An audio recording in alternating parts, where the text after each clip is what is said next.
Ayo, segera download Quran Tadabbur, tafsir dalam genggaman Anda.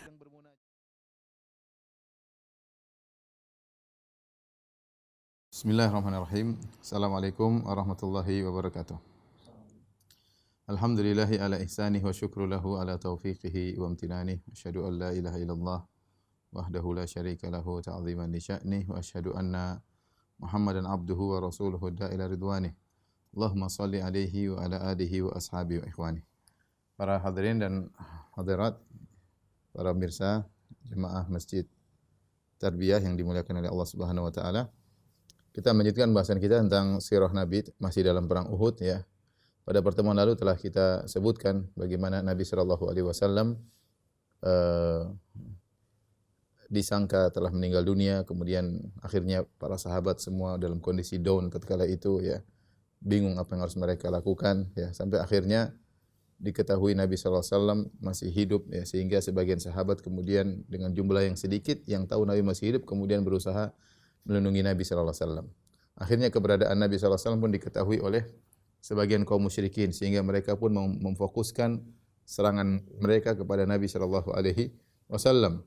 Oleh karena sahabat-sahabat yang sedikit yang ada di sekeliling Nabi sallallahu alaihi wasallam akhirnya satu persatu berguguran karena mereka harus menghadang pasukan musyrikin yang fokus menyerang Nabi sallallahu alaihi wasallam. Ada sekitar 7 kaum Ansar, 7 sahabat dari kaum Ansar yang meninggal satu demi satu maju menghadang meninggal, sementara Nabi mulai terus mundur ke belakang menuju ke arah Gunung Uhud ya. Telah kita jelaskan bahwasanya peperangan di pelataran Gunung Uhud, maka Nabi mulai mundur ke arah Gunung Uhud.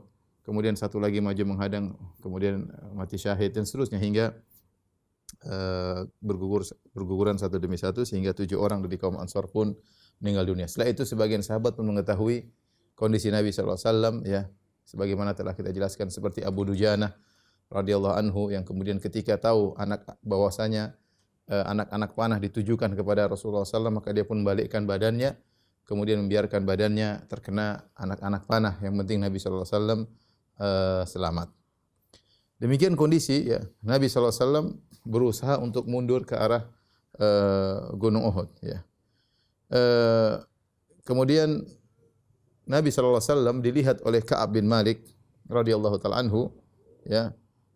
Dia lihat Nabi, dia dari kejauhan kemudian lihat Nabi sallallahu alaihi wasallam masih hidup. Dia kata Ka'ab bin Malik, "Araftu ainaihi syarifataini tatala'ani min tahtil mighfar." Aku melihat dari kejauhan Nabi sallallahu alaihi wasallam, mata Nabi sallallahu alaihi wasallam yang bercahaya yang terlihat di balik helm atau tutup kepala yang dipakai oleh Nabi sallallahu alaihi wasallam, yaitu tutup kepala prajurit ya. Maka kemudian Ka'ab bin Malik berteriak, "Ya ma'syaral muslimin abshiru, wahai kaum muslimin bergembiralah. Hadza Rasulullah sallallahu alaihi wasallam." Ini Rasulullah sallallahu alaihi wasallam masih hidup. Maka Rasulullah sallallahu alaihi wasallam menyuruh dia untuk diam ya, agar kaum musyrikin yang lain tidak mendengar berita tersebut bahwasanya Nabi sallallahu alaihi wasallam di mana posisinya, karena kaum musyrikin mulai menyerang ke arah Nabi sallallahu alaihi wasallam. Akan tapi suara Ka'ab bin Malik keras dan sampai kepada kaum muslimin. Akhirnya kaum muslimin yang lain yang belum tahu di mana posisi Nabi segera bergabung menuju Nabi sallallahu alaihi wasallam ya. Tiba-tiba mereka menjadi semangat kembali, kemudian mereka berjalan menuju ke arah Rasulullah sallallahu alaihi wasallam.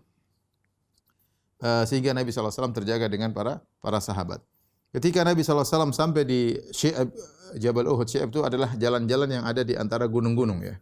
Syi'ab Jabal Uhud itu di lokasi gunung. Jadi Nabi sudah mulai mundur ya. Jadi dari pelataran, kan kita bilang Gunung Uhud sebelah sini, kemudian di sini ada Jabal Rumat, perang di tengah-tengah antara Jabal Rumat dengan Jabal Uhud. Nabi mundur ke arah Jabal Uhud. Sampai di sana ada sebuah batu, Nabi sallallahu alaihi wasallam ingin naik di atas batu tersebut ya, tetapi Nabi sallallahu alaihi wasallam tidak kuat ya. Kenapa? Rasulullah SAW sudah mulai tua ya. Kemudian Rasulullah SAW menggunakan 2 baju perang ya. Rasulullah pakai baju double ya. Kemudian juga itu tentu memberatkan tubuh beliau.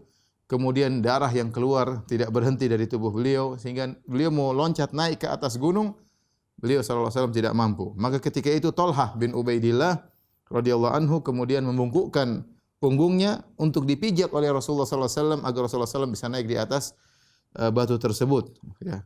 Maka Rasulullah SAW pun naik di atas punggung Thalhah, kemudian duduk di atas batu tadi, kemudian Nabi berkata, "Aujaba Thalhah." Aujaba Thalhah artinya Thalhah wajib masuk surga ya. Jadi Thalhah melakukan perbuatan yang mewajibkan dia untuk masuk surga. Thalhah bin Ubaidillah radhiyallahu taala anhu, dia salah seorang yang dijamin masuk surga di antara 10 orang yang dijamin masuk surga.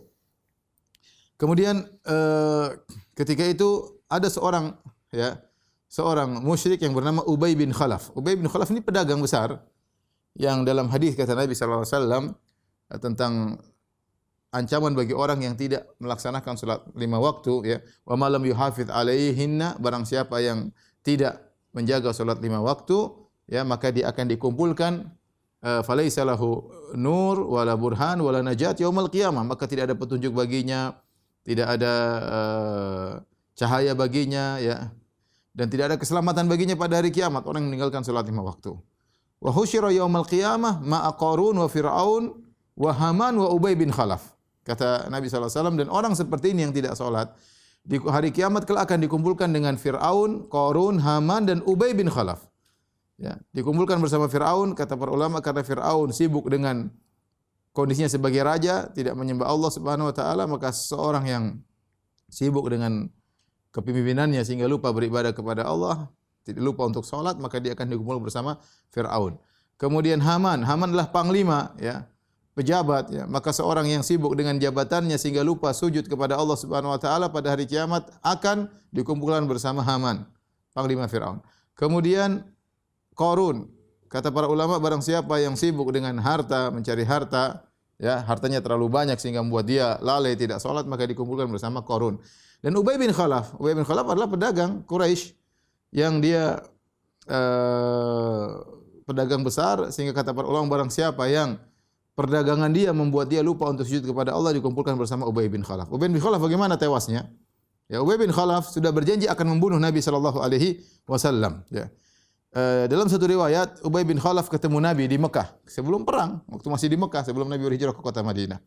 Kemudian dia berkata, "Ya Muhammad, inna indi farasan a'lifuhu kulla yaumin faraqan min dzuratin aqtuluka alaihi." Kata dia, "Wahai Muhammad, saya punya kuda, ya, tiap hari saya kasih makan, ya, dengan jagung saya kasih makan, ya. Saya siapkan untuk apa? Untuk saya bunuh engkau nanti di atas kuda tersebut." Dia sudah bertekad untuk membunuh Nabi dan dia naik di atas kuda. Maka Rasulullah SAW berkata, jadi dia ancam untuk bunuh Nabi. Kata Nabi, "Bal ana aqtuluka insyaallah." Kata Nabi, saya akan bunuh engkau insyaallah.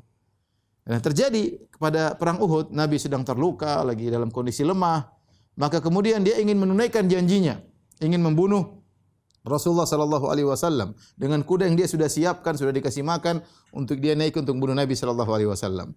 Maka kemudian dia berteriak dengan sombongnya, dia berkata, "Aina Muhammad? Mana Muhammad?" "La najautu in naja." Kata Ubay bin Khalaf, saya tidak selamat kalau dia selamat. Itu artinya apa? Saya yang mati atau dia yang mati? Kata Ubay bin Khalaf, saya yang mati atau dia yang mati. La najautu in naja. Maka dia jalan dengan kudanya menuju Rasulullah sallallahu alaihi wasallam. Dia tahu posisi Nabi sallallahu alaihi wasallam. Maka para sahabat berkata, "Ya Rasulullah, ayatifu alaihi rajulun minna?" Ya Rasulullah, apakah salah seorang dari kami menghadapi dia? Kata Rasulullah SAW, biar dia menuju ke sini. Ya, biar dia menuju ke sini. Kemudian sebagian sahabat bangun ingin menghadang Ubay bin Khalaf, ya, ingin menyelamatkan Nabi SAW. Kata Nabi SAW, istakhiru, mundur, biarkan dia maju ke sini. Fakhallau sabilahu, maka mereka pun biarkan Ubay bin Khalaf menuju kepada Nabi SAW. Tatkala ketika semakin mendekat dengan kudanya tersebut menuju Nabi SAW, maka Rasulullah SAW mengambil harbah, yaitu semacam tombak, ambil dari sahabat Al-Harits bin Simmah. Kemudian Rasulullah SAW pun menggoyang-goyangkan tombak tersebut. Rasulullah siap mengayunkan ke arah Ubay bin Khalaf. Ya, kemudian ketika Ubay bin Khalaf sudah dekat Nabi SAW, maka Nabi pun melemparkan tombak tersebut. Fata'anahu fi turquwatihi, yaitu kemudian mengenai daerah sini, yaitu antara di lubang sini, ya. Jadi antara tulang ini dengan leher, di sini ada lubang, ya. Situ terkena luka, di situ terkena tombak Nabi sallallahu alaihi wasallam, ya. Kemudian dia pun ketika terkena luka, maka dia pun kabur. Dia kabur dengan kudanya tersebut, maka dia pun berteriak-teriak dengan merasa kesakitan sampai akhirnya dia terluka, tapi luka tidak besar. Kemudian dia menuju kepada kaumnya, dia berkata, "Qatalani wallahi Muhammadun." Kata dia, demi Allah, Muhammad telah membunuhku. Para sahabat-sahabatnya itu teman-temannya orang-orang musyrikin yang kafir, yang musyrik, Ketika melihat dia, ada apa ente? Kenapa? Ya, saya telah dibunuh oleh Muhammad. Mereka lihat lukanya tidak begitu besar. Dia mengatakan, mereka berkata kepadanya, wallahi dhahaba wallahi fuaduka. Wallahi inna bika min ba'sin. Ada apa ini? Kau sudah ketakutan, jantungmu sudah lepas. Ini apa luka biasa? Enggak ada masalah dengan engkau. Maka kemudian dia berkata, innahu qad kana qala li bi Makkah. Sungguh Muhammad pernah berkata kepadaku waktu kita masih di Mekah, ana aqtuluka, aku akan bunuh engkau. Wallahi law basaqa alayya laqatalani. Demi Allah kalau Muhammad meludahiku saya langsung mati. Dan ternyata benar, gara-gara luka tersebut yang kelihatannya sepele, akhirnya dia pun tewas. Dan ini adalah satu-satunya hadis yang menjelaskan orang secara person yang dibunuh oleh Rasulullah SAW. Kita tahu Rasulullah SAW dalam medan pertempuran sering di depan, maju di depan dalam banyak pertempuran. Tapi tidak disebutkan siapa yang dibunuh oleh Nabi SAW. Tentu ada orang kafir, orang musyrikin yang dibunuh oleh Rasulullah SAW. Tetapi yang disebutkan namanya, dibunuh langsung oleh Nabi SAW adalah Ubay bin Khalaf. Ya. Oleh karenanya, dan ini adalah orang yang Allah murka kepadanya. Orang sampai dibunuh oleh Nabi adalah orang yang dimurkai oleh Allah. Dalam Sahih Bukhari dan Sahih Muslim, Rasulullah SAW bersabda, "Ishtadda ghadabullah ala rajulin yaqtuluhu Rasulullah SAW fi sabilillah azza wa jalla." Allah murka dan semakin besar kemurkaan Allah kepada orang yang dibunuh oleh Rasulullah SAW dalam medan pertempuran fi sabilillah. Baik. Kemudian setelah Nabi SAW sudah berkumpul dengan para sahabat di Syi'ab Jabal Uhud. Syi'ab itu seperti lorong, bukan lorong, itu jalan di antara gunung-gunung ya. Itu para sahabat sudah berkumpul di celah di antara gunung-gunung, sudah berkumpul semuanya. Kaum musyrikin masih tetap berusaha untuk menyerang Rasulullah SAW dan para sahabat. Mereka berusaha memanah mereka, tapi ada perlawanan sehingga mereka tidak mampu untuk menyerang lagi Rasulullah SAW dan para sahabatnya, karena para sahabat sudah berkumpul dan Rasulullah SAW sudah mulai mengatur lagi peperangan.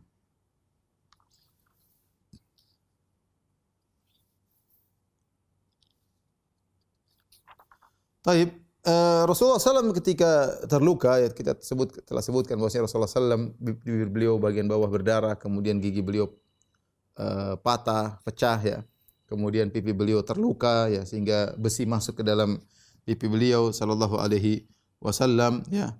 Maka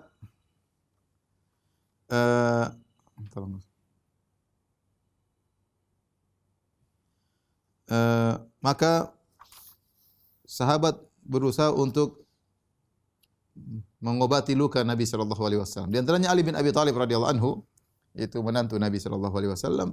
Maka dia pun pergi ke ada sumber air di dekat Gunung Uhud disebut dengan Mihras. Kemudian dia ambil air tersebut, dia taruhkan di dirqatihi, yaitu di perisai beliau yang terbuat dari kulit. Dia bawa kepada Nabi sallallahu alaihi wasallam, dan Nabi ketika ingin minum air tersebut ternyata airnya ada bau yang tidak enak. Maka akhirnya Rasulullah tidak jadi minum sallallahu alaihi wasallam. Kemudian air tersebut digunakan untuk membersihkan luka dari wajah Nabi sallallahu alaihi wasallam.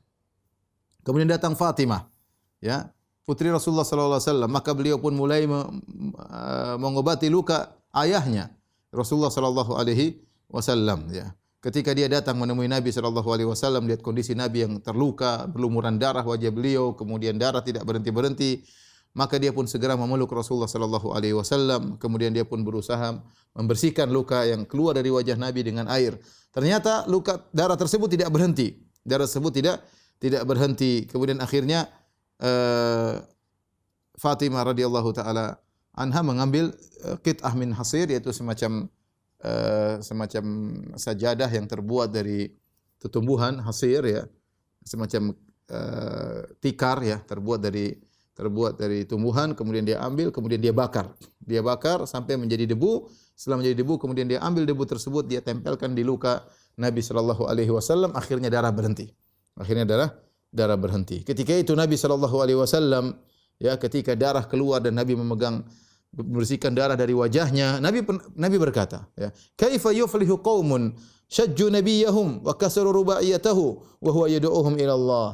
Bagaimana suatu kaum akan beruntung, kaum yang melukai nabi mereka dan mematahkan gigi nabi mereka, padahal nabi mereka menyuruh mereka kepada Allah Subhanahu wa taala. Nabi kayaknya kaum seperti ini susah.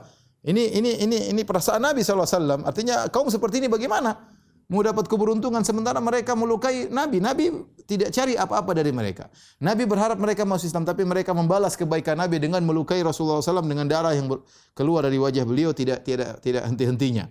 Ketika Nabi mengatakan bagaimana beruntung suatu kaum yang seperti ini, maka Allah turunkan ayatnya menegur Nabi SAW. Kata Allah, "Laisa laka minal amri syai'un, aw yatuba 'alaihim aw yu'adzibahum fa innahum zalimun." Ya Rasulullah, bukan urusanmu tentang hidayah kepada mereka. Apakah Allah menjadikan mereka bertobat suatu saat? Atau Allah mengazab mereka karena mereka zalim? Itu urusan Allah Subhanahu wa taala. Jadi Allah menegur Nabi jangan mengatakan bagaimana mau beruntung kaum seperti ini, karena hidayah urusan Allah Subhanahu wa taala. Ya, akhirnya dalam riwayat yang lain Nabi kemudian SAW berkata, "Rabbi ighfirli qaumi fa innahum la ya'lamun." Ya Rabbku, ampunilah kaumku, sungguhnya mereka tidak tahu. Sungguhnya mereka tidak tahu. Tapi intinya ini dalil bahwasanya hidayah di tangan Allah Subhanahu wa taala. Dan ini kita mengambil pelajaran yang banyak. Bahwasanya Rasulullah SAW bukanlah Tuhan. Beliau adalah seorang nabi ya. Beliau bisa terluka ya. Beliau bisa dicelakakan oleh musuh-musuhnya. Wajah beliau keluar darah, gigi beliau pecah ya, sampai ada besi masuk ke dalam pipi Nabi sallallahu alaihi wasallam ya. Kemudian beliau juga tidak tahu masa depan. Ya, kalau beliau tahu masa depan, beliau tidak akan celaka. Makanya Allah mengatakan kepada Rasulullah SAW, katakanlah, "Qul inni la a'lamul law kuntu a'lamul ghaiba lastakthartu minal khair wa ma massani as-su." Katakanlah wahai Muhammad, ya, "Qul la amliku li nafsi naf'an wa la dharran illa ma syaa Allah." Katakanlah aku tidak menguasai kemudaratan dengan manfaatan untuk diriku kecuali yang Allah kehendaki. Walau kuntu a'lamul ghaiba, kalau aku tahu masa depan, lastakthartu minal khair, aku akan banyak melakukan kebaikan untukku, ya. Wa ma massani as-su, dan aku tidak akan ditimpa dengan keburukan. Tapi Nabi tidak tahu apa yang menimpa dirinya. Nah, Nabi tidak tahu apa yang menimpa dirinya. Ternyata beliau terluka dan beliau juga adalah manusia. Ketika beliau mengatakan bahwasanya bagaimana bisa beruntung suatu kaum yang melukai seorang nabi, Allah tegur, "Laisa laka minal amri syai'un." Itu bukan urusanmu. Apakah Allah kasih hidayah kepada mereka atau Allah mengazab mereka karena mereka zalim? Dan ternyata banyak di antara mereka dapat hidayah setelah itu, ya.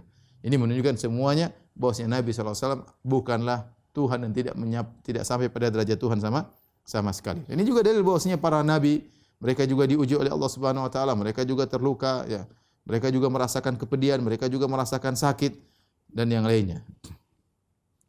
Taib, ketika orang-orang musyrikin tidak mampu lagi menyerang kaum muslimin karena pasukan sudah berkumpul dan siap melakukan peperangan, ya, akhirnya mereka melampiaskan kemarahan mereka.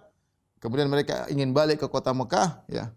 Maka sebagian mereka kemudian mulai mendatangi mayat-mayat kaum muslimin, mulai dicincang mayat-mayat kaum muslimin.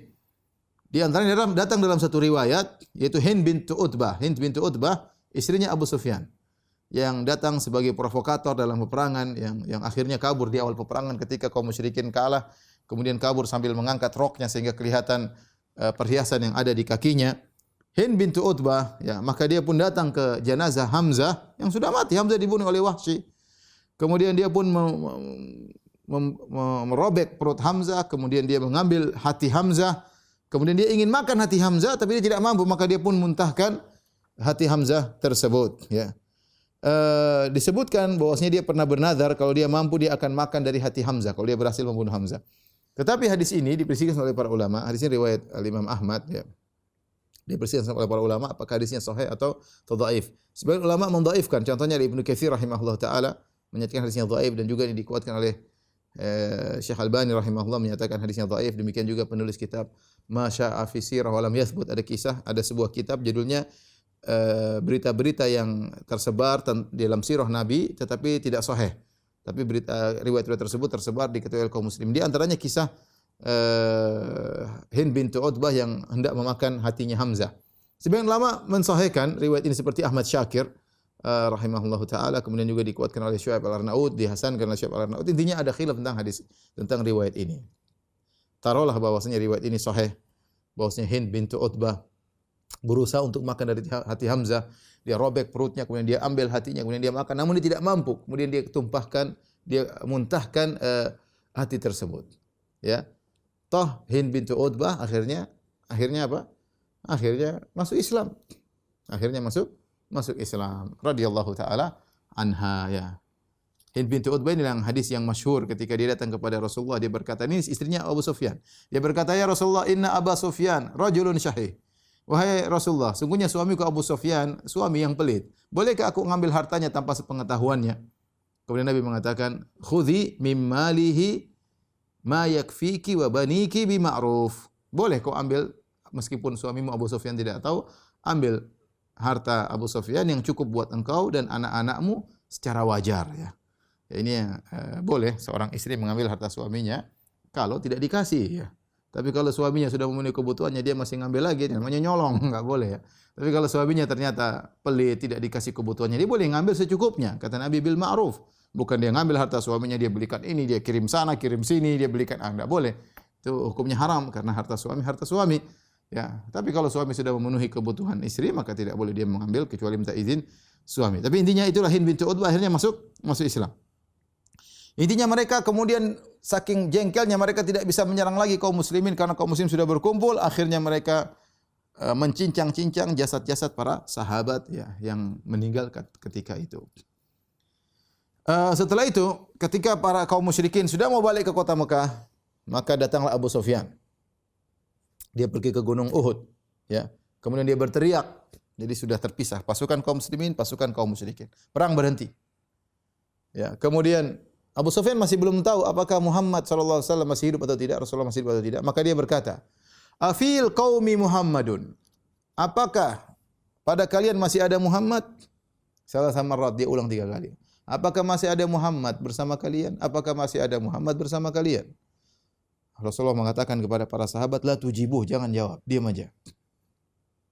Pertanyaan berikutnya, "Afil qaumi Ibnu Abi Quhafah?" Apakah di antara kalian masih ada Abu Bakar? Ibnu Abi Quhafah maksudnya Abu Bakar As-Siddiq. Masih ada Abu Bakar? Apakah? Sahabat tidak ada yang jawab. Apakah ada Abu Bakar di antara kalian? Apakah ada Abu Bakar di antara kalian? Kata Rasulullah SAW, "La tujibuh, jangan jawab, biarin aja." Tsumma qala, kemudian dia tanya dengan pertanyaan ketiga, "Afil qaum Ibnu Khattab?" Apakah di antara kalian ada Umar bin Khattab? 3 kali. Apakah Umar masih ada di antara kalian? Apakah Umar masih di antara kalian? Kata Rasulullah SAW, "La tujibu, jangan jawab." Abu Sufyan akhirnya dengan bangga, ini tiga orang top ini. Rasulullah SAW, Abu Bakar, Umar. Ini menunjukkan keutamaan Abu Bakar dan Umar. Mereka adalah tokoh-tokoh kaum muslim dan diketahui oleh Abu Sufyan. Abu Sufyan kan gembong kaum musyrikin. Yang dia tanya cuma 3 orang, dia tanya yang lainnya. Dia tidak tanya sahabat-sahabat yang. Dia tanya yang penting Abu Bakar, yang penting Muhammad SAW, Abu Bakar dan Umar.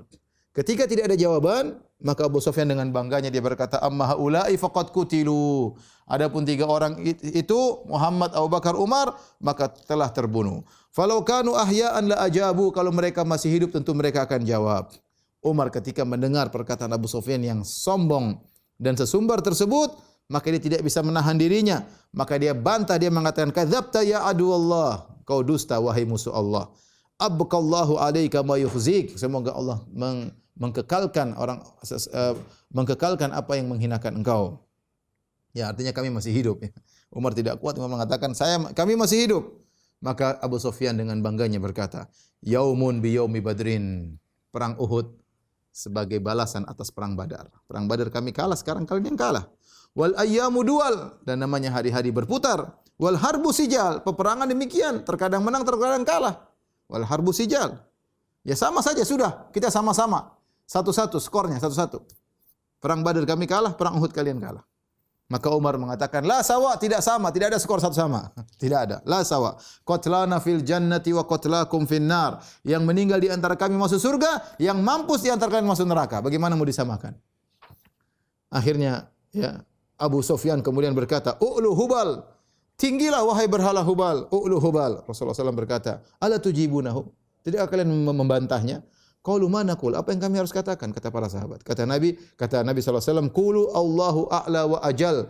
Katakanlah Allah lebih tinggi dan lebih mulia. Faqala Umar, "Allahu a'la wa ajal." Abu Sufyan berkata lagi, Abu Sufyan membangga-banggakan berhalanya. "Lanal Uzza wa la Uzza lakum." Kita punya berhala Uzza, kalian tidak punya berhala Uzza. Rasulullah SAW mengatakan, "Ala tujibunahu?" Tidak kalian membantahnya? Rasul berkata, "Ma naqul?" Apa yang kami bantah ya Rasulullah? Katakanlah, "Allahu maulana wala maula lakum." Maka Umar berkata, "Allahu maulana," Allah adalah penolong kami, wala maula lakum, tidak ada penolong bagi kalian. Kemudian ketika Abu Sufyan hendak balik, ya, maka dia pun berteriak di hadapan pasukan kaum muslimin. Inna mau'idakum badrun ala ra'sil haul. Wahai Muhammad dan pengikutnya, kita ketemu lagi tahun depan persis, bukan di sini, di Badar. Haitsu qataltum ashabana, di tempat perang di mana kalian pernah membunuh pembesar-pembesar kami. Kita berperang lagi di Badar tahun depan. Maka Rasulullah SAW berkata kepada Umar, "Qul na'am insyaallah, huwa bainana wa bainaka mau'id." Katakanlah, Umar berkata, "Na'am insyaallah." Ya. Itu janji antara kami dengan engkau. Maka berpisahlah dua pasukan. Berpisahlah dua pasukan. Maka kemudian kaum musyrikin meninggalkan lokasi perang Uhud. Ketika kaum musyrikin pergi, Rasulullah SAW tidak tahu ilmu gaib. Rasulullah SAW suruh Ali cek, coba cek, lihat dulu. Mereka naik apa? Lihat apa yang mereka lakukan. Kalau mereka ya meninggalkan kuda, kemudian mereka naik onta, berarti mereka hendak pulang ke kota Mekah. Tapi kalau ternyata mereka naik kuda dan mereka menggiring onta yang dinaiki kuda, berarti mereka hendak serang kota Madinah. Lihat. Ya, lihat apa yang mereka lakukan. Ternyata Ali pun mengecek, ya, karena kalau mereka nyerang kota Madinah, maka Nabi akan segera membela pasukan membela kota Madinah. Ternyata ya ketika Ali bin Abi Thalib mengecek, ternyata mereka naik onta. Berarti mereka hendak melakukan perjalanan jauh. Ya, karena kalau dari lokasi perang Uhud menuju pusat kota Madinah cuma sekitar 5 kilo. Sekitar 5 kilo ya. Ya, cukup dengan kuda cepat sampai. Tapi ketika mereka naik onta berarti mereka hendak melakukan perjalanan jauh yaitu sekitar 500 kilo, 450 kilo. Berarti mereka hendak pulang ke kota Mekah. Setelah mereka berjalan, maka Rasulullah SAW pun menyuruh para sahabat untuk melihat ya, korban-korban perang Uhud, para sahabat yang mati syahid ya. Di antaranya seperti sudah kita sebutkan yaitu Sa'ad bin Rabi'. Kemudian di antara yang terluka di antara Usairim yang tadi tidak pernah salat kemudian masuk Islam kemudian meninggal dunia. Ya, kemudian di antara Abdullah bin Jahshin ya. Abdullah bin Jahshin yang dia berdoa agar meninggal dalam kondisi dicincang badannya ya. Kemudian ada Abdullah bin Amr bin Haram yaitu bapaknya Jabir bin Abdullah. Ya, ada Amr bin Jamuh yang sudah kita sebutkan yang kakinya pincang kemudian dia masuk dalam pertempuran. Ada Musa bin Umair radhiyallahu ta'ala, ada Mukhairik dari Yahudi yang dan lainnya. Ada sekitar 70 orang, 72 sahabat yang meninggal dalam perang Uhud. Kemudian Rasulullah SAW mencari pamannya Hamzah. Di mana Hamzah? Karena Hamzah cincang badannya, perutnya dibelah, kemudian dipotong hidungnya, dipotong telinganya. Jadi sulit untuk mencari mana ini Hamzah ya. Kemudian Rasulullah SAW mencari Hamzah ya. Kemudian datang Sofiyah. Sofiyah bibinya Nabi SAW, Sofiyah bintu Abdul Muttalib. Jadi bapaknya Nabi kan Muhammad bin Abdullah bin Abdul Muttalib. Bapaknya Nabi Abdullah bin Abdul Muttalib. Nabi punya bibi-bibi perempuan atau tante-tante. Ya, tante-tante. Siapa di antaranya? Sofiyah. Sofiyah bintu Abdul Muttalib. Ya.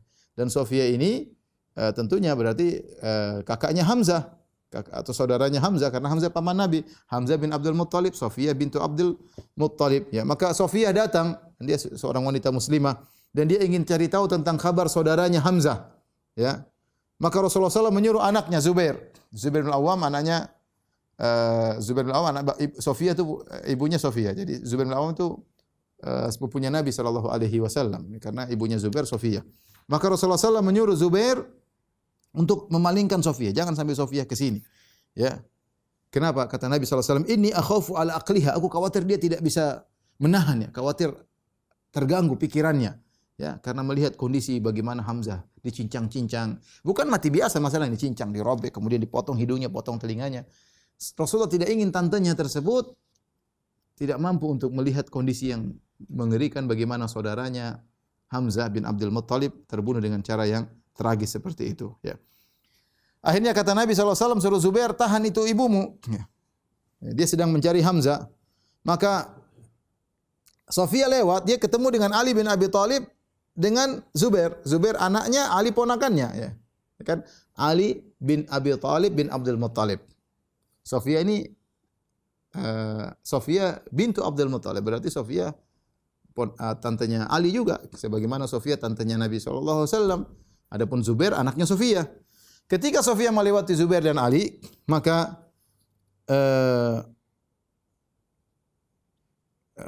Ali berkata kepada Zubair, "Uzkur li ummik." Bilang sama ibumu bahwasanya Hamzah sudah meninggal. Kata Zubair, "Enggak. La azkur, saya enggak mau bilang." anta li ammatika, engkau yang bilang sama tantemu. Saling dorong. Karena enggak enak ya, ini kasihan tante kita. Zubair kata Ali, engkau kan ibumu kasih tahu bahwa Hamzah sudah meninggal. Kata Zubair, enggak, kau Ali kasih tahu tantemu. Itu kan tantemu, ibu kan tantemu, Sofia. Ya, maka dia berkata, "Ma fa'ala Hamzah?" Sofia berkata, "Apa yang terjadi dengan Hamzah?" Maka keduanya seakan-akan diam aja, seakan-akan tidak tahu, ya. Kemudian akhirnya Rasulullah SAW yang memegang dadanya, kemudian Nabi kemudian mendoakan dia, akhirnya dia pun menangis tatkala mengetahui Hamzah telah meninggal dunia. Dalam riwayat yang lain ketika Nabi sedang mengecek-cek jenazah yang sudah meninggal dunia, maka tiba-tiba ada seorang wanita datang. Nabi berkata, "Al-mar'a, al-mar'a." Perhatikan tu wanita. Zubair berkata, "Fatawassamtu." Itu sepertinya ibu saya, Sofia. Maka aku pun berusaha menghadangnya, ya. Kemudian Sofia datang menolak dadaku, ya, ibunya sendiri. Faladamat fi sadri. Kemudian dia tolak dadaku, ya, anaknya sendiri Zubair bin Awam, ya. Wa kanat imra'atan jaldah. Kata Zubair, ibuku orangnya keras. Kemudian bilang, "Ilaika, pergi engkau." Kemudian kataku, "Inna Rasulullah SAW azama alaiki." Rasulullah SAW menyuruh jangan kau turun, ya. Kemudian dia pun berdiri. Kemudian dia mengeluarkan 2 buah baju. Dia berkata, "Hadani thawbani jitu bihima li akhi Hamzah." Ini adalah 2 baju yang aku datangkan untuk saudaraku Hamzah. Faqad balagani maqtaluhu, telah sampai kabar kepadaku saudaraku Hamzah telah meninggal dunia. Fakaffinuhu fihima, kafankanlah saudaraku Hamzah dengan 2 baju tersebut. Maka Zubair pun membawa pakaian tersebut ingin mengafankan Hamzah. Ternyata di samping Hamzah ada seorang dari kaum Ansar yang juga dicincang-cincang seperti Hamzah. Maka Zubair enggak enak, bagaimana satunya tidak ada pakaian untuk mengkafankannya sementara Hamzah dapat pakaian untuk mengkafankannya. Akhirnya satu dikasihkan buat Hamzah, satu diberikan untuk Zubair, untuk kaum Ansari yang meninggal tersebut. Kemudian setelah itu Rasulullah SAW mengumpulkan para syuhada. Mungkin ada mayatnya sebelah sana dikumpulkan oleh Nabi SAW. Rasulullah SAW melihat mayat-mayat mereka. Kemudian Rasulullah SAW berkata, "Ana syahidun ala haula'i yaumal qiyamah." Aku menjadi saksi atas mereka pada hari kiamat kelak. Dalam riwayat yang lain, Rasulullah SAW melihat korban-korban perang Uhud sekitar 72 orang. Rasulullah SAW berkata, "Ashhadu ala haula." Aku bersaksi atas mereka. "Ma min majruhin juriha fillah illa ba'athahu Allahu yaumal qiyamati wa jurhuhu yudma al-launu launud dam wa rihu rihul misk." Tidak seorang pun dari mereka yang terluka karena Allah Subhanahu wa taala kecuali Allah akan bangkitkan dia pada hari kiamat dalam kondisi lukanya mengeluarkan darah dan warna darah tersebut warna merah, tetapi aromanya adalah aroma minyak kasturi. Kemudian Rasulullah SAW berkata, "Zammiluhum fi thiyabihim." Tutup mereka di atas baju mereka. Jadi kafankan mereka bersama baju-baju mereka. Tidak dimandikan, ya. Tidak perlu dimandikan. Darah-darah mereka dibiarkan dalam tubuh mereka, ya. Kata Nabi SAW, "Zammiluhum bidimaihim." Tutup mereka dengan darah-darah mereka. "Fa inni qad syahidtu alaihim." Aku akan menjadi saksi bagi mereka. Rasulullah juga berkata, "Idfinuhum fi dimaihim." Kuburkan mereka dengan darah-darah mereka. Rasulullah SAW juga berkata, "La tugassiluhum." Jangan mandikan mereka. "Fa inna kulla jurhin aw kulla damin yafuhu miskan yaumal qiyamah." Sungguhnya setiap luka dan setiap darah yang keluar dari tubuh mereka akan mengeluarkan aroma minyak kasturi pada hari kiamat kelak. Akhirnya tidak ada seorang pun dari jenazah syuhada Uhud yang dimandikan. Dan ini dalam hukum fikih kalau ada orang meninggal dalam medan pertempuran maka tidak perlu dimandikan. Hanya saja para ulama khilaf tentang apakah disolatkan atau tidak. Disolat atau tidak? Karena dalam riwayat, sebagian riwayat mengatakan Rasulullah SAW menyolatkan jenazah syuhada Uhud, sebagian riwayat mengatakan Rasulullah SAW tidak menyolatkan mereka. Ada yang mengatakan Rasulullah SAW hanya menyolatkan Hamzah. Oleh karenanya pendapat yang dipilih Ibnu Qayyim rahimahullah taala ini pendapat dari Imam Ahmad bahwasanya bil khiyar, terserah. Kalau ada orang meninggal dalam medan pertempuran, fi sabilillah, yang jelas tidak boleh dimandikan. Biar dikuburkan dengan darah-darahnya. Tetapi apakah disolatkan atau tidak? Maka yang mau solatkan silakan. Ada riwayat-riwayat yang menunjukkan, yang tidak menyolatkan juga tidak mengapa, ya, yang menunjukkan mereka sangat mulia, ya, sampai-sampai tidak disolatkan saking mulianya para jenazah syuhada, ya. Kemudian ketika mereka mulai dikuburkan, ya.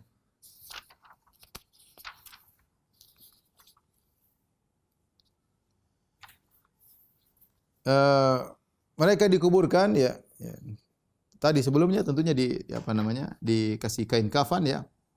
Dikasih kain kafan. Di antaranya Hamzah ketika mau dikuburkan dikasih kain kafan ya. Dia dikuburkan bersama ponakannya yaitu Abdullah bin Jahshin. Abdullah bin Jahshin juga sepupunya Nabi sallallahu alaihi wasallam.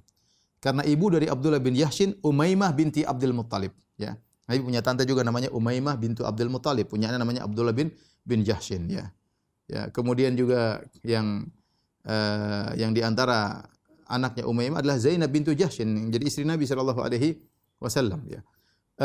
Kemudian yang Zainab binti Jahshin yang sudah pernah kita ceritakan tentang kisah Zaid bin Harithah yang kemudian menikah dengan Zaid kemudian cerai akhirnya dinikahi oleh Nabi sallallahu alaihi wasallam itu.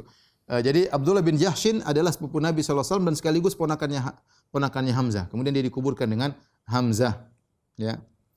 Kemudian baju yang dibawa oleh Sofiyah bintu Abdul Muttalib, kain untuk mengkafankan Hamzah karena satu maka tidak cukup. Kalau digunakan menutup kepala Hamzah maka kedua kakinya kelihatan. Kalau digunakan menutup kedua kakinya maka kepalanya kelihatan.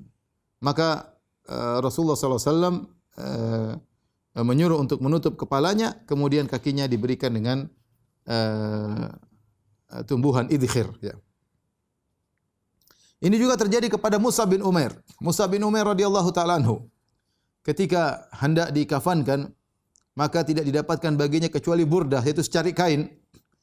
Kalau mau ditutup kepalanya, maka kakinya kelihatan. Artinya kain sedikit tidak ada, miskin, tidak ada apa-apa. Ya.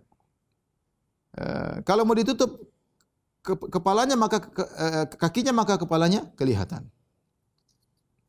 Khabbab bin al-Arat pernah berkata, Khabbab bin al-Arat termasuk orang-orang yang disiksa tatkala di Mekah. Yang pernah diletakkan batu yang panas sampai kemudian di punggungnya ya, sampai seperti daging yang masak ya gara-gara batu panas tersebut. Khabbab bin al-Arat berkata, "Hajarna ma'an Nabi sallallahu alaihi wasallam nuridu wajh Allah." Kami berhijrah bersama Nabi sallallahu alaihi wasallam, kami berharap wajah Allah. Fa waqa ajruna Allah dan kami dapat pahala dari Allah Subhanahu wa taala. Fa minna man madha lam ya'khudh min ajrihi syai'an. Di antara kami ada yang meninggal dan belum mendapatkan ya dunia sedikit pun. Minhum Mus'ab bin Umair. Di antaranya Mus'ab bin Umair. Qutila yauma Uhud. Dia meninggal di perang Uhud. Wa taraka namirah dan dia hanya meninggalkan secari kain. Fakunna idza ghattayna biha ra'sahu badat rijlahu. Kalau kami gunakan kain tersebut untuk menutup kepalanya, maka nampak kedua kakinya. Wa idza ghattayna rijlaihi bada ra'suhu. Kalau kami tutup kedua kakinya, nampak kepalanya. Fa amarna Rasulullah sallallahu alaihi wasallam an nughtiya ra'sahu wa naj'ala rijlaihi syai'an min idkhir. Maka Nabi menyuruh kami menutup dengan kain milik Mus'ab bin Umair tersebut untuk menutup kepalanya, adapun kakinya kami kasih tumbuhan idkhir. Kemudian juga Al-Imam Al-Bukhari meriwayatkan dari Abdurrahman bin Auf radhiyallahu ta'ala anhu. Ma'ruf Abdurrahman bin Auf, sahabat yang saudagar kaya raya. Abdurrahman bin Auf radhiyallahu anhu yang dijamin masuk surga. Ketika dia berpuasa suatu hari, maka didatangkanlah makanan untuk dia berbuka. Wa kana sha'iman, dia dalam kondisi berpuasa. Ketika dia hendak makan berbuka, dia berkata, "Qutila Mus'ab bin Umair wa huwa khairun minni." Mus'ab bin Umair telah meninggal dalam perang Uhud dan dia lebih baik daripada diriku. Kufina fi burdatin. Dia dikuburkan dalam sebuah kain, dikafankan. In gutiya ra'suhu badat rijlahu. Kalau ditutup kepalanya nampak kedua kakinya. Wa in gutiya rijlahu bada ra'suhu. Kalau ditutup kedua kakinya nampak kepalanya. Kemudian kata Abdurrahman, "Summa busita lana minad dunya ma busit." Maksudnya Abdurrahman mengatakan, ya. Kami berjihad bersama-sama. Mus'ab bin Umair meninggalkan dunia dan benar-benar dia meninggal dalam kondisi tidak memiliki apa-apa.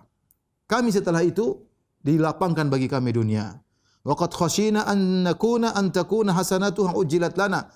Kami khawatir bahwasanya kenikmatan dunia yang kami rasakan ini adalah pahala yang disegerakan.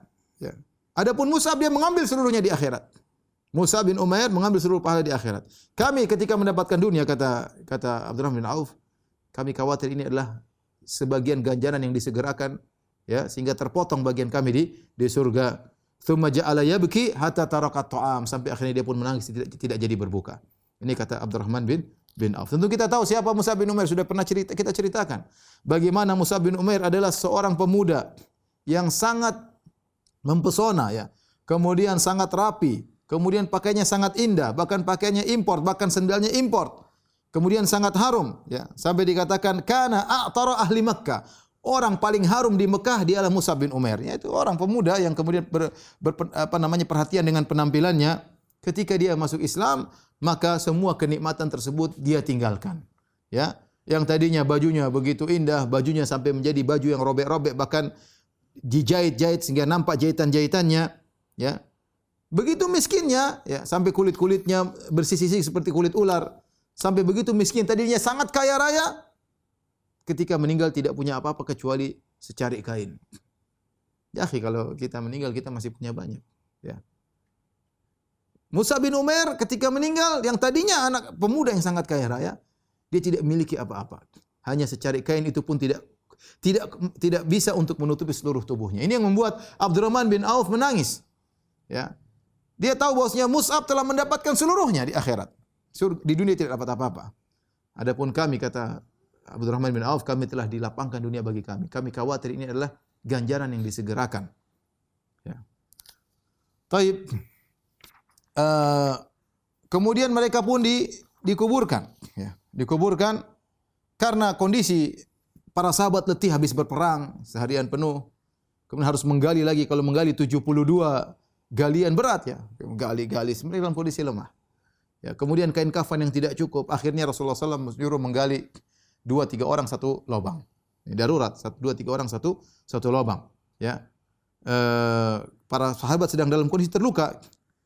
Mereka pun mengeluh kepada Nabi. Mereka mengatakan, luka kami banyak ya Rasulullah. Bagaimana, apa yang harus kami lakukan terhadap saudara-saudara kami yang telah korban peperangan? Kata Rasulullah SAW, ihfiru, wa ausi'u, wa ahsinu, wadfinu fil qabri itsnain wa thalatha. Galilah dan lapangkan galian tersebut dan berbuat baiklah dan kuburkanlah satu kuburan 2 atau 3 orang, ya. Kemudian mereka bertanya, "Man nuqaddim?" Siapa yang duluan kami masukkan ya Rasulullah? Maka Rasulullah SAW berkata, "Aktsarhum jam'an wa akhdhan bil Qur'an." Yang duluan dimasukkan adalah yang paling banyak mengumpulkan Al-Qur'an, yang paling banyak hafalan Al-Qur'an. Subhanallah. Orang yang punya perhatian sama Al-Qur'an dimuliakan di dunia sebelum di akhirat. Bahkan tatkala akan meninggal dunia, Rasulullah mengatakan yang paling banyak hafalan Al-Qur'annya kuburkan terlebih dahulu. Karena kita tahu para sahabat bertingkat-tingkat, ya. Tidak semuanya kemudian hufaz Quran, tidak. Ya, ada sebagian sahabat yang mahir dalam Al-Qur'an dan sebagian sahabat berdagang dan yang lainnya. Kata Nabi SAW, yang paling banyak hafalan Quran itu duluan dimasukkan dalam kuburan. Ya. Di antara yang digabungkan bareng adalah Abdullah bin Haram dan Amr bin Jamuh. Abdullah bin Haram bapaknya Jabir bin Abdullah. Amr bin Jamuh yang sahabat yang pincang, yang kemudian berkata, "Ya Rasulullah, saya pincang ya Rasulullah. Kalau saya meninggal dalam perang Uhud ini, apakah saya kaki yang pincang ini akan menginjakkan surga?" Kata Nabi, "Iya. Kalau kau meninggal hari ini, kaki pincangmu akan injak surga, namun dalam kondisi tidak cacat." Maka kemudian dia masuk dalam pertempuran, kemudian meninggal dunia. Nah, ini dikumpulkanlah Abdullah bin Haram dengan Amr bin Jamuh dalam satu kuburan. Ya. Dalam suatu riwayat Jabir bin Abdullah berkata, "Fakuffina abi wa ammi." Ya, maka dikuburkanlah satu lubang bapakku yaitu Abdullah bin Haram dan ammi dan pamanku. Kata para ulama, tentu Amr bin Jamuh bukan pamannya Jabir bin Abdullah karena lain suku, tetapi sebagai bentuk penghormatan dia memanggil Amr bin Jamuh dengan pamanku, ya, sebagai bentuk penghormatan. Seperti sekarang kita panggil om, padahal bukan om kita. Kalau bahasa Arab ya ammi, ya, padahal bukan ammi kita, ya. Ya, seperti kita bilang sama seorang ibu-ibu, ya ummi, bukan ibu kita, tapi sebagai bentuk penghormatan. Kemudian Hamzah bin Abdul Muttalib, tadi sudah kita sebutkan, dikuburkan bersama ponakannya Abdullah bin Jahsh radhiyallahu taala anhuma.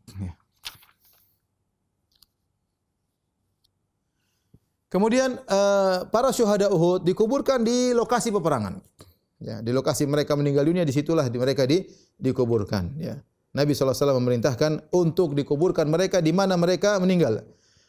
Ketika sebagian mayat dibawa ke Madinah untuk dikuburkan oleh keluarga mereka di Madinah, Rasulullah SAW mengutus seorang memberi pengumuman, "An ruddul qatla ila masari'ihim." Kembalikanlah seluruh orang-orang yang meninggal kembali ke tempat mereka meninggal dunia, yaitu kembalikan ke areal Gunung Uhud. Jangan ada yang dikubur di Madinah. Sehingga akhirnya ada sebagian yang sudah mau dikubur di kota Madinah, dibawa balik untuk dikuburkan di areal di bawah pegunungan Uhud. Yang sekarang kalau kita pergi ke sana itulah yang di Pagarin, itulah semua kuburan mereka di situ. 72 orang tersebar di situ. Ya, 70 orang tersebar. Adapun yang nampak itu Allah alam itu siapa? Ada yang mengatakan itu Mus'ab bin Umair, ada yang mengatakan Hamzah bin Abdul Muttalib. Ya, tapi intinya mayatnya semua tersebar di situ karena mereka berperang di situ, dikumpulkan di situ, dikuburkan di lokasi perang Uhud. Terjadi karamah ya terhadap mayat para sahabat yang dikuburkan dalam perang Uhud ya. Di antaranya Al-Imam Malik meriwayatkan dalam Muwatta dengan sanad yang sahih ya. Dari Jabir bin Abdullah ya. Yaitu Jabir mengatakan fadakhala sail, ini setelah puluhan tahun ya. Setelah 46 tahun. Setelah 46 tahun itu di masa pemerintahan Muawiyah. 46 tahun berikutnya. Waktu itu ada sail, yaitu semacam ada air yang masuk ke dalam kuburan mereka, kemudian akhirnya kuburan mereka terbuka ya, dalam sebagian riwayat demikian ya. Kemudian fahufira anhuma, maka dibukalah kuburan mereka berdua. Wa Abdullah qad asabahu jurhun fi wajhi. Kemudian Abdullah bin Haram, yaitu bapaknya Jabir, ya terluka di wajahnya. Kemudian wajahnya dia tangannya di wajahnya. Ketika dipindahkan tangannya dari wajahnya, umitat yaduhu an jirahati fan ba'atha dam, tahu-tahu darahnya keluar. Maka dikembalikan lagi tangannya di wajahnya, entah bagian wajah sebelah mana, tapi wajahnya terluka, kemudian tangannya kebetulan berada di wajahnya. Ketika dilepaskan, maka keluar lagi darah, maka dikembalikan lagi. Ya. Dalam riwayat kata Jabir, "Fara'aitu abi fi hufratihi ka'annahu na'im." Ini setelah 46 tahun. Maka aku lihat ayahku dalam kuburannya, dalam lubang kuburan tersebut seakan-akan dia seorang yang sedang tidur. Wa ma taghayyara min halihi qalil wala katsir, tidak berubah kondisinya sama sekali. Faqila lahu, maka Jabir ditanya, "Ra'aitu akfanahu?" Taib, Abdullah bin Haram bapakmu tidak berubah kondisinya. Terus kafannya rusak enggak 46 tahun berikutnya? Wa inna ma kufina fi namratin khumir, ya, karena dia dikafankan cuma di sebuah kain, ya. Khumira biha wajhu, yang di situ wajahnya ditutup dengan kain kafan tersebut, ya. Adapun di bagian kakinya dikasih tumbuhan. Kemudian kata Jabir, "Fawajadna namirata kama hiya." Kami dapati kainnya pun tidak berubah. Begitu setelah 46 tahun. Wal harmalu ala rijlaihi, bahkan tumbuhan yang diletakkan di atas kakinya ala hayatihi, tumbuhannya pun tidak rusak. Wa baina dzalika 46 sanah, yaitu 46 tahun setelah itu.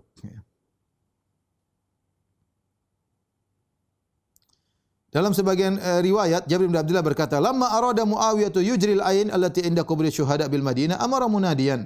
Tatkala Muawiyah ingin mengalirkan mata air yang ada di dekat kuburan syuhada di Madinah, maka Muawiyah mengirim utusan untuk menyampaikan pengumuman, "Man kana lahu mayyit falyatihi." Barang siapa yang punya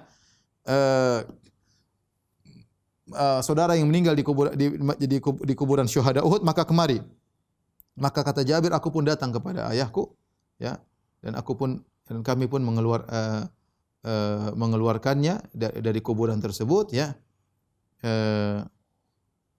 karena sebagian tubuh ayah kami atau sebagian tubuh dari Abdullah bin Haram terkena cangkul, ya, ketika menggali, ya, yaitu jari di kaki Jabir, di kaki bapaknya Jabir, fanfatarat daman, keluar darah, yaitu tubuhnya masih utuh, dan ini menunjukkan tentang keutamaan syuhada Uhud. Ya, Allah jaga tubuh mereka, ya, yang kebetulan dilihat adalah Abdullah bin Haram radhiyallahu taala anhu. Dan kalau Allah berkehendak mudah, ya.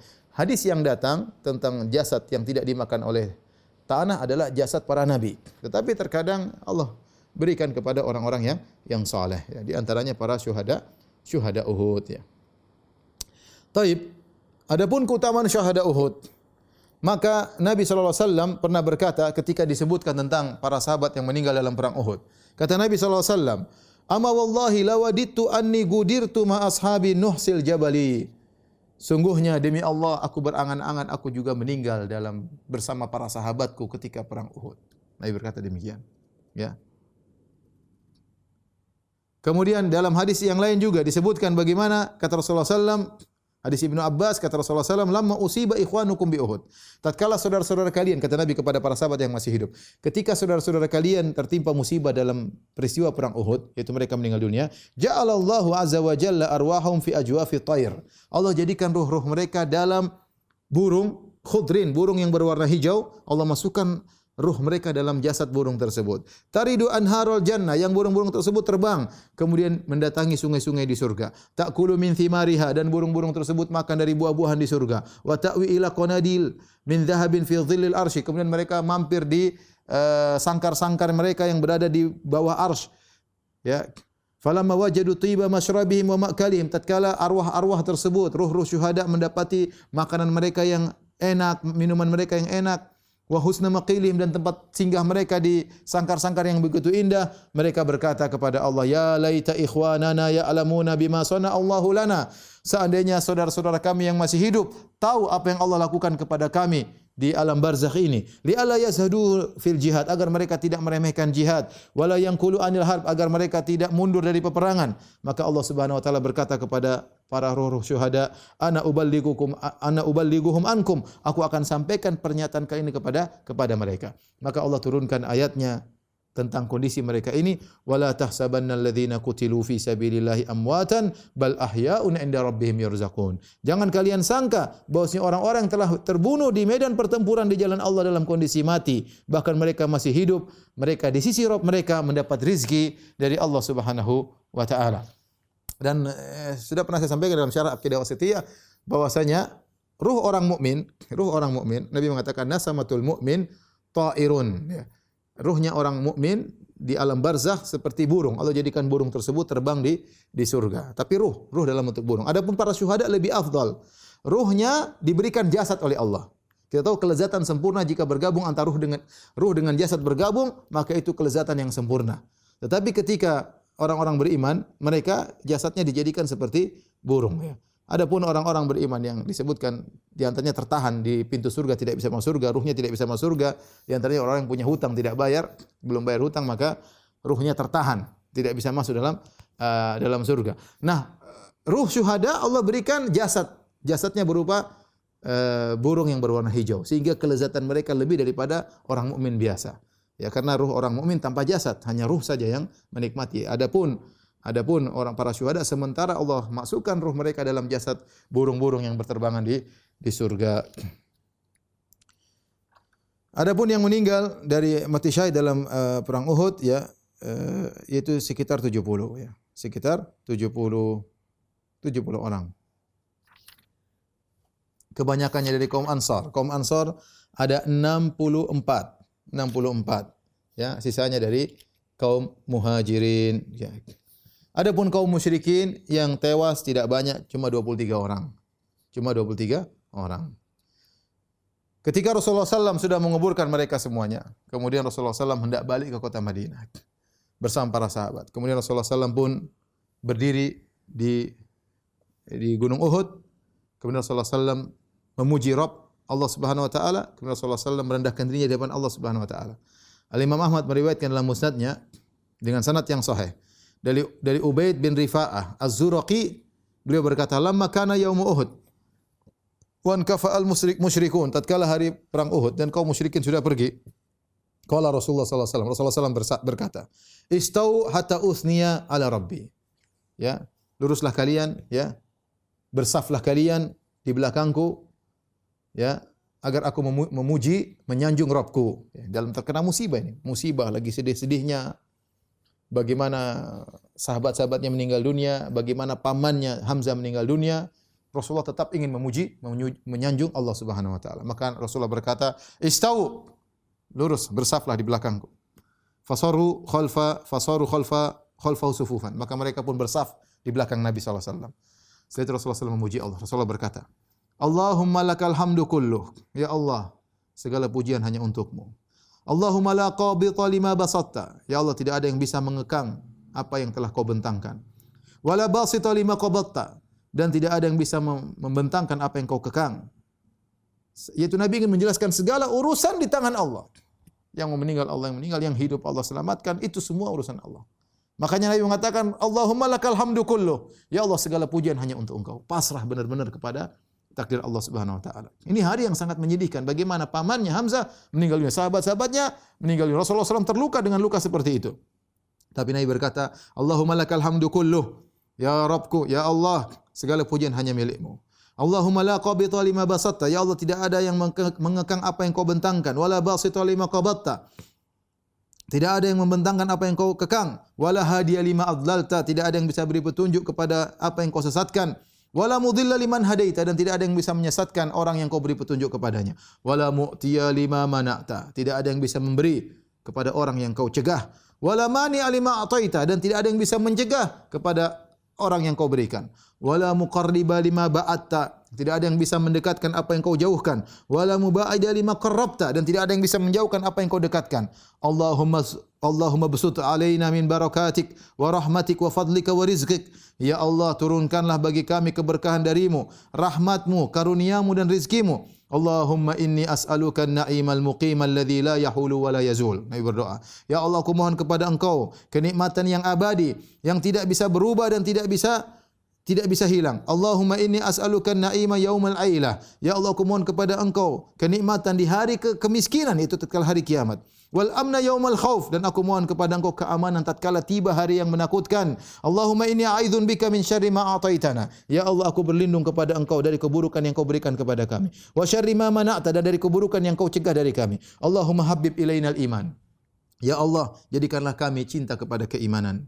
Wa zayyinhu fi qulubina, dan ya Allah, hiasilah keimanan dalam hati-hati kami. Wa karrih ilainal kufra wal fusuqa wal isyan. Jadikanlah kami benci dengan kekufuran. Jadikanlah kami benci dengan kefasikan. Jadikanlah kami benci dengan kemaksiatan. Waj'alna minar rasyidin. Jadikanlah kami orang-orang yang lurus. Allahumma tawaffana muslimin. Ya Allah, wafatkanlah kami dalam kondisi Islam. Wa ahyina muslimin. Hidupkanlah kami dalam kondisi Islam. Wa alhiqna bis salihin. Dan susulkanlah kami kepada orang-orang yang saleh, ghairu khazaya wala maftunin, bukan dalam kondisi terhina dan bukan dalam kondisi terfitnah. Allahumma qatilal kafarata alladhina yukadzibuna rusulak. Ya Allah, perangilah orang-orang kafir yang mendustakan para rasulmu. Wa yasudduna an sabilik. Perangilah orang-orang kafir yang menghalangi dari jalanmu. Waj'al alaihim rijzaka wa adzabaka, dan jadikanlah azabmu kepada mereka. Allahumma qatilil kafarata alladhina utul kitab. Perangilah orang-orang kafir yang telah diberikan Alkitab. Ilahal haq, Allah yang maha hak. Baik, mungkin sampai di sini dulu ya. Apa yang saya sampaikan pada kesempatan kali ini. Setelah itu Rasulullah kemudian beranjak menuju kota Madinah. Insyaallah kita lanjutkan pada pertemuan berikutnya. Baik, demikian saja. Atas segala kurang saya mohon maaf. Wabillahi taufiq wal hidayah. Assalamualaikum warahmatullahi wabarakatuh. Subhanakallah bihamdika asyhadu an la ilaha illa anta